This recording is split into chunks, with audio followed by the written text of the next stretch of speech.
ఇగో గిడ కనిపిస్తుండు వేణుస్వామి అందరికి ఎరికే కదా. ఈయన నేను జాతకాలు చెప్తా, ఎల్లుండి అదవుతుంది, రేపు ఇదవుతుంది అంట అని మస్తుగా ఫేమస్ అయ్యిండు సోషల్ మీడియాలో. అది ఇక్కడ ముచ్చట ఏంటంటే ఆయన బిగ్ బాస్కి పోనీకి సెలెక్షన్ అయిందంట, అందరు రెడీ గీట్ అవుతుండంట.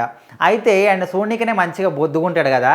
మరి అసలు బిగ్ బాస్ షో అంటేనే ఆడ ఏంది గేమ్లు ఆడాలి పోయి, మరి ఆయన గేమ్లు ఎట్లా ఆడతాడు? ఆడబోయి గిట్ట నేను ఇగో ఈడ ఈమెను గుర్తుపట్టిరు కదా, డింపుల్ అది పూజ చేయించుకున్నది, ఇగో 2 వైన్ బాటిల్ గిట్ట పెట్టిరు ముంగట, అవేందుకో మరి దేవునికి తెలవాలి. అయితే ఇక ఆడబోయి ఇట్లా నేను నువ్వు ఈ బిగ్ బాస్ టైటిల్కి వెళ్ళాలంటే నువ్వు ఈ హోమం చేయాలి, సెకండ్ రన్నర్ కావాలంటే ఆ హోమం చేయాలి, ఈ పూజ చేయాలి, ఇట్లా 2 వైన్ బాటిల్ పెట్టాలి అని అంటే అసలు కుదరది. ఆడబోయి గేమ్ ఆడాలి. మరి ఇట్లా ఇట్లా చేసినావు అనుకో, నెక్స్ట్ వారం ఫస్ట్ వారమే కాదు కదా, నెక్స్ట్ డే నేను బయటికి దొబ్బేస్తారని ఇట్లా చాలా మంది అనుకుంటారు. మరి అంటే ఈయనతో పాటు చాలా మంది కుమార్ అసంటోళ్ళు, సద్దాం హుస్సేన్, కిరా కార్పి, రాజ్ తరుణ్ గిసొంటలు అందరికి ఇట్లా ఇలా పాల్గొంటారు అంటే చూద్దాం మరి ఇంకా ముంగట ఏమవుతుందో. మీరేమనుకుంటారు ఈయన గురించి, ఈ బిగ్ బాస్ షో గురించి కామెంట్ చేయర్రి.